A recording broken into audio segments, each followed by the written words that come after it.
मित्रों, इंडिया के प्रधानमंत्री नरेंद्र मोदी साहब इन दिनों एक इम्पोर्टेंट दौरे पे चाइना में मौजूद हैं। और उनका दौरा इम्पोर्टेंट इसलिए है क्योंकि वो एससीओ के इजलास में शिरकत करने के लिए गए हैं और काफ़ी सालों के बाद उनका ये पहला दौरा है चाइना का। 2020 में जो चाइना और इंडिया के दरमियान एक लड़ाई हुई थी, उसके बाद ये फर्स्ट टाइम जा रहे हैं चाइना। तो इस तनाजुर में भी इनका दौरा इम्पोर्टेंट है। और अगर आप ग्लोबल जियो पॉलिटिकल हालात देखें तो ये दौरा उस वक्त हो रहा है जब अमेरिका और इंडिया के ताल्लुकात तारीख के सबसे कम तरीन लेवल पर पहुंचे हुए हैं। तो इंडिया के अंदर एक उम्मीद थी कि हमारे और अमेरिका के दरमियान चूंकि मामलात बेहतर नहीं हैं तो चाइना इससे फ़ायदा उठाएगा और हमसे दोस्ती बनाने की कोशिश करेगा। और इन्होंने भी कुछ पॉजिटिव इंडिकेटर्स दिए थे वहाँ चाइना जाने से पहले। लेकिन इस प्रोग्राम के अंदर जैसा कि हम पिछले 2-3 रोज से बात कर रहे हैं कि ये जो उम्मीदें हिंदुत्व के जो कैंप्स के अंदर बांधी गई हैं कि चाइना कुछ सॉफ्ट अप्रोच अडॉप्ट करेगा, इट वॉन्ट हैपन। क्योंकि संगीन नोयत के दोनों मुल्कों के दरमियान डिफरेंसेस मौजूद हैं। जब तक वो डिफरेंसेस हैं दोनों के दरमियान कोई दोस्ती नहीं हो सकती। और ये भी हमने बात की थी कि कुछ सिग्नल्स मिलेंगे, कुछ साइंस ऐसे आपको नजर आएंगे अपेरेंटली, जिससे साफ तौर पर आपको ये महसूस होगा कि इनका ये दौरा उतना कामयाब नहीं रहा जितना इंडिया के अंदर एक उम्मीद लगाई जा रही थी। अच्छा, पहली तो ऐसी साइन हमने इनके अराइवल पे देखी कि जब इनको रिसीव करने के लिए चाइना का कोई एक ही ऑफिशियल वहां पर पहुंचा हुआ था जो कि इनको रिसीव कर रहा था। वहां पर रेड कारपेट सबके लिए उन्होंने बिछाया हुआ है। एससीओ जाहिर सी बात है, बड़ा फोरम है, तो सबको ही रेड कारपेट वेलकम दिया हुआ है। लेकिन इनको रिसीव करने एक ही बंदा गया था। On the other hand Pakistan का जो प्रधानमंत्री है शहबाज शरीफ, इनको रिसीव करने के लिए कई सारे चाइनीज ऑफिशियल्स वहां पर मौजूद थे। तो जो इस्तकबाल मिला है, जो वेलकम मिला है मोदी साहब को, वो ठंडा मिला है, कोल्ड किस्म का। लेकिन इसके अलावा आज एक और बहुत बड़ी डेवलपमेंट हुई है और चाइना में ही हुई है, और वो भी इंडिया के लिए कुछ ज्यादा बेहतर डेवलपमेंट नहीं है। आपके इल्म में होगा पिछले दिनों नेपाल वालों ने इंडिया के सामने ये कंसर्न्स रेज किए थे कि आपने हमारे जो बॉर्डर का इलाका है लीपू लेक का, एक तो आपने उसके ऊपर कब्जा किया हुआ है, दूसरा आप इसको चाइना के साथ ट्रेड के हवाले से क्यों इस्तेमाल कर रहे हैं। This is our region, you have no authority to use our land.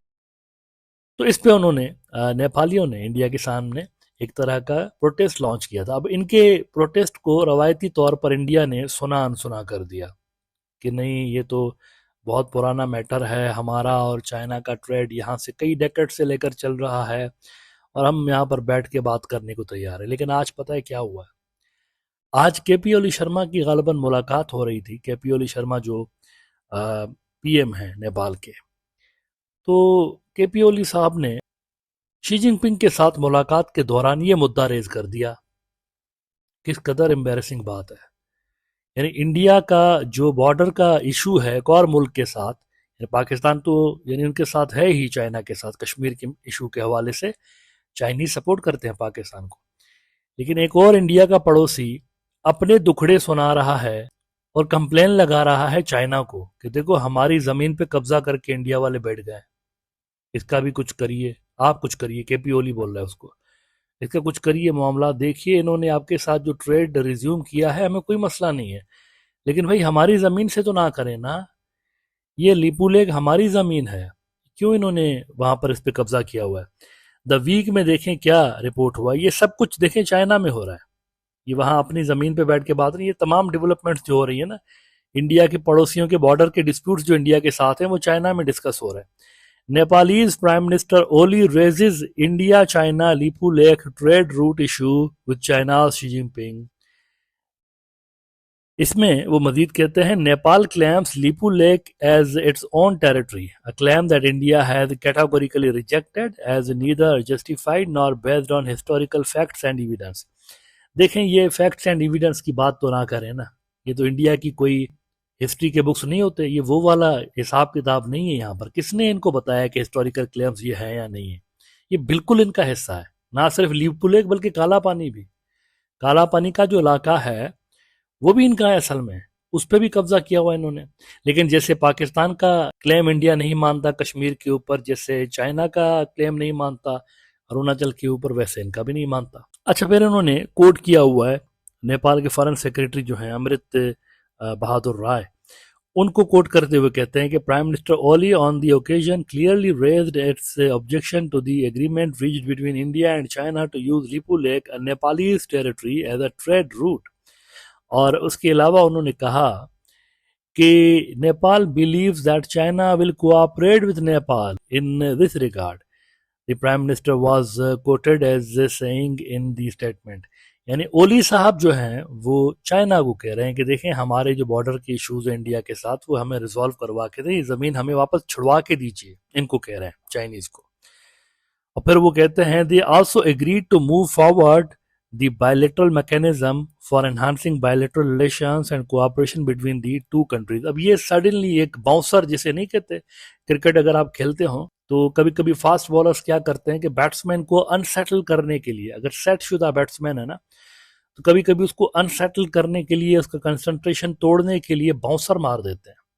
तो ये बाउंसर था असल में, और अचानक से आया है, अचानक से आया है। मोदी साहब वाजंट एक्सपेक्टिंग दिस।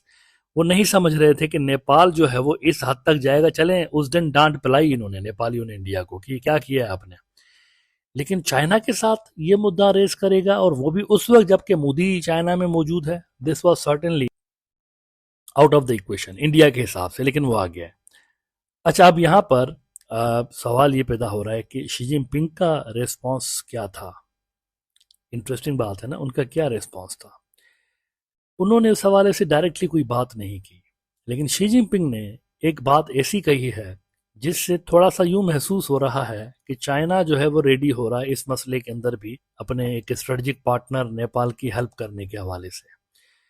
देखें द वीक ने क्या लिखा है। She stressed that the two sides should enhance strategic mutual trust and firmly support each other on issues concerning each other's core interest and major concerns, the statement said. थोड़ा कहा ज्यादा समझिए, समझ रहे हैं, ये कहने की कोशिश है, थोड़ा कहा ज्यादा समझिए। शी जिनपिंग कह रहा है केपी ओली को कि हम दोनों मुल्कों को एक दूसरे के जो कोर स्ट्रेटेजिक इंटरेस्ट हैं उसको सपोर्ट करने की जरूरत है, और उसमें एक दूसरे की हेल्प करने की जरूरत है। अब नेपाल के पास भी बहुत सारे कार्ड हैं।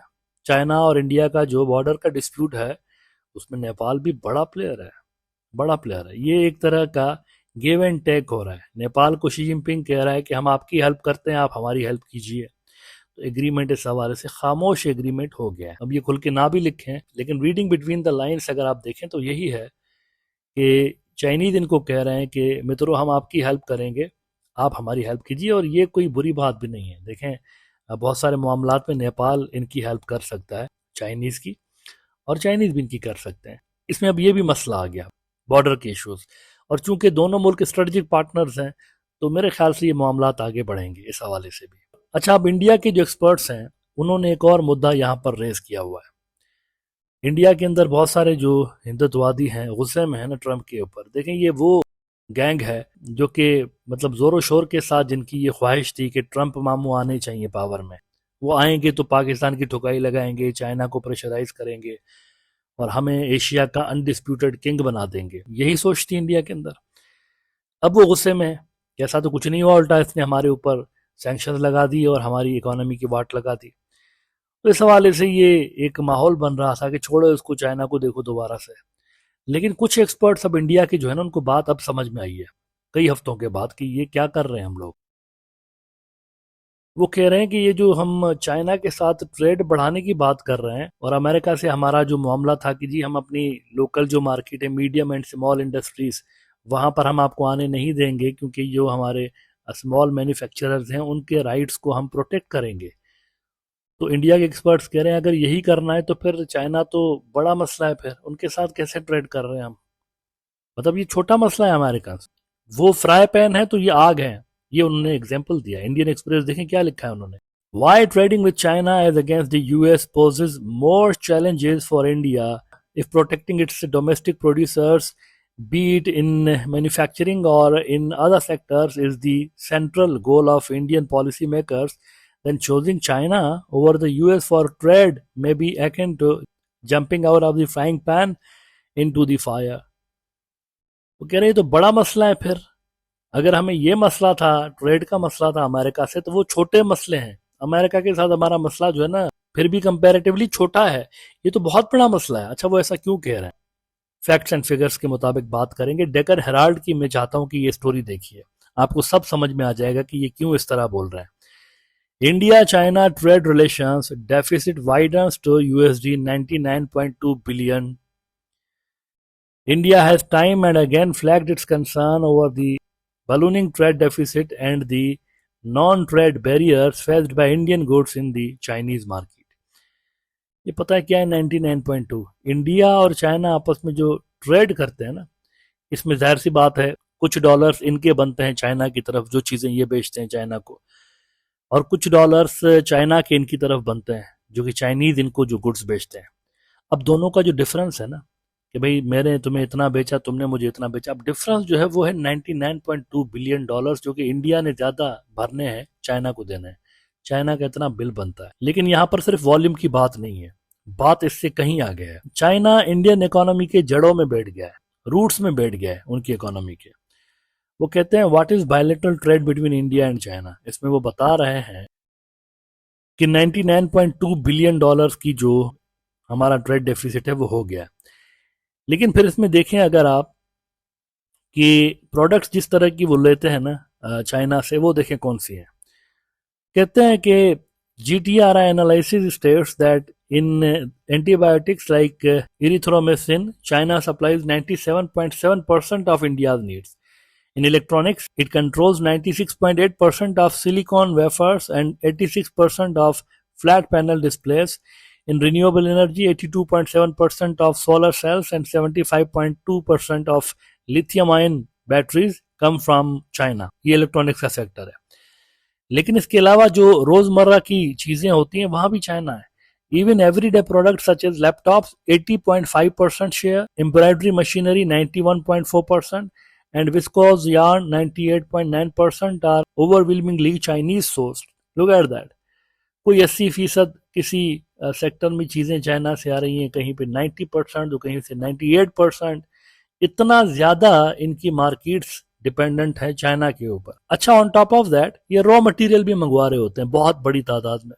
यानी अगर आप कहें कि जी चले इसको बायकॉट करते हैं, चाइना का बायकॉट करते हैं, तो आपका खुद का बायकॉट हो जाएगा, इंडिया का अपना बायकॉट हो जाएगा। क्योंकि उनका बायकॉट करेंगे तो आप कैसे उस रॉ मटेरियल को प्रोसेस करके फिनिश गुड्स बनाएंगे, उसको प्रोसेस करके फिनिश गुड्स बना के आप एक्सपोर्ट करके पैसा कमाते हैं। यानी उनकी सप्लाई लाइन पे आपकी इंडस्ट्री डिपेंडेंट है।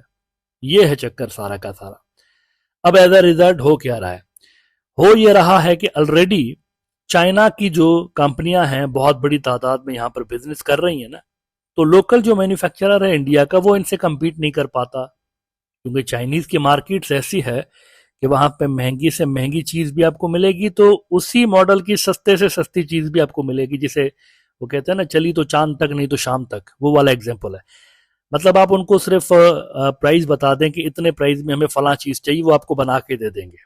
क्वालिटी कम होगी लेकिन बना के दे देंगे। लेकिन अच्छी क्वालिटी चाहिए तो ज्यादा पैसों पे वो आपको अच्छी क्वालिटी भी बना के दे सकते हैं। उनके पास वैरायटी बहुत ज्यादा है। इंडिया के मैन्युफैक्चरर्स एज अ रिजल्ट उनके साथ compete नहीं कर पाते। एक तो उनको चाइनीज मटेरियल की ही जरूरत पड़ती है चीजें बनाने के लिए, वो चाइना से आता है। मैन्युफैक्चरर्स हैं, उनकी तो घर की खेती है ना, उनको तो वहीं अपने मुल्क में ही सब कुछ मिल जाता है, उधर से बना के सस्ता बना के इधर भेज देते हैं।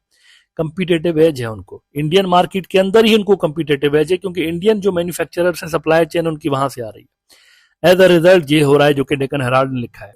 Pressure on foreign exchange reserves, dependence on external suppliers, cheaper imports can hurt local manufacturers, can lead to currency depreciation, pushing cost of imported goods, fueling inflation, and over-reliance on imports reduce incentives for building domestic capacity in key sectors, slowing long-term industrial growth.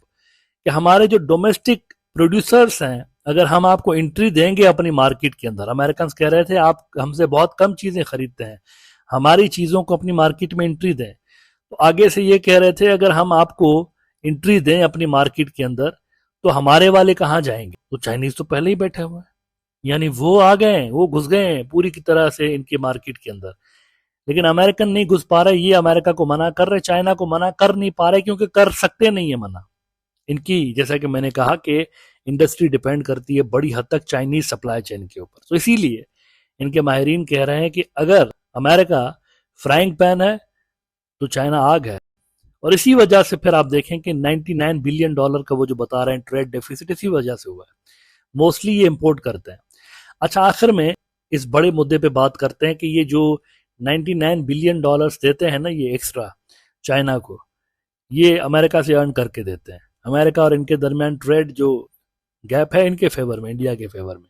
अब वहां से जो dollars का inflow कम होगा export कम होने की वजह से, तो इंडिया के लिए मसला यहाँ पर ये क्रिएट हो गया है कि ये चाइना का बिल कैसे पे करेंगे।